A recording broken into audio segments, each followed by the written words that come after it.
புரட்சித் தலைவர் எம்ஜிஆர் அவர்கள் தான் உள்ளே ஓகே. வரக்கான காரணம். எனக்கு வந்து தூத்துக்குடி மாவட்டம் ஊர் கொம்மடிக்கோட்டைங்கிற கிராமம். அங்கே வந்து எங்கள் ரொம்ப கிராமம் இப்போவுமே அப்படி தான் இருக்கும். நான் பிறக்கும் பாருங்கள் ஒரு 70 வருஷம் முன்னாடி எப்படி இருக்கும் பாருங்கள். ஒரே காடாக தான் இருக்கும். அங்கே தற்காப்புக்காக எல்லாருமே சிலம்பம் அது மாதிரி கலைகளை கற்றுக்குவாங்க. சிலம்பம் சுருள் எங்கள் வீட்டிலலாம் எங்கள் அப்பா கற்றுக்குவாங்க. எங்கள் அப்பாட்ட அந்த இதெல்லாம் இருக்குது.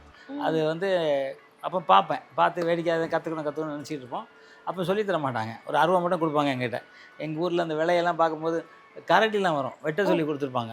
ஸோ அந்த மாதிரி டைமில் இருந்தேன். அப்புறம் எங்கள் அப்பா தவறிட்டாங்க. அதுக்கப்புறம் அப்போ வந்து நான் ஃபஸ்ட்டு படம் பார்த்து பெரிய எடுத்துப்பேன். புரட்சி தலைவர் எம்ஜிஆர் அவர்கள் செடிக்குச்சி ஃபைட் பண்ணியிருப்பாங்க. இப்போ செடிக்குச்சி நிறையா அப்போ தெரியாது. ஆனால் அதில் சவுண்டு குண்டுலாம் போடும்போது ரொம்ப வேறு மாதிரி ரேஞ்சில் இருக்கும். அது கற்றுக்கணுன்னு ரொம்ப ஆர்வமாக இருந்துச்சு. அதுக்கப்புறம் எங்கள் அம்மா இருந்ததுனால என்னால் அது முடியல. அதுக்கு எங்கள் அப்பா கிட்ட கொஞ்சம் இந்த சிலம்ப கலையெல்லாம் வந்து அந்த கவுஸ் சுற்றுறது சொல்லுவாங்க, அதெல்லாம் கொஞ்சம் கற்றுக்கிட்டு இருந்ததுனாலே ஃபுல்லாக கற்றுக்கல. அதுக்கப்புறம் எங்கள் அப்பாவும் தவறிட்டாங்க. அப்போ நான் வந்து சென்னைக்கு வந்து வேலைக்கு வந்தேன். வேலையை முடித்து இங்கே சரியில்லாமல் திருப்பி திருச்சிக்கு போனேன். திருச்சியில் இல்லாமல் திருப்பி ஊருக்கு போனேன். திருப்பி ஊரில் போய் 6ஆம் கிளாஸ் படித்தேன். அப்போ தான் பெருந்தலைவர் காமராஜர் வந்து எங்கள் ஸ்கூலை ஆரம்பிக்க வந்தார். அப்போ அவர் கை வச்சு சொன்னார், நல்லா படிக்கணும், நல்லா வரணும் அப்படின்னு சொன்னார். அவர் கை வச்ச நேரம் நல்லா வந்துட்டேன். அதுக்கப்புறமா வந்து திருப்பி திருச்சிக்கு வந்தேன்.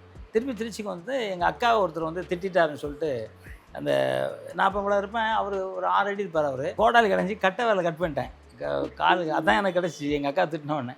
உடனே என்ன தேடினாங்க, நான் ஓடி போயிட்டேன். அப்புறம் வந்து பிடிச்சிட்டாங்க. அப்புறம் என் சொந்தக்காரன் நாங்கள் எல்லாம் ஒன்றா காம்ப்ரமைஸ் ஆகிட்டோன்னு வச்சுங்களேன்.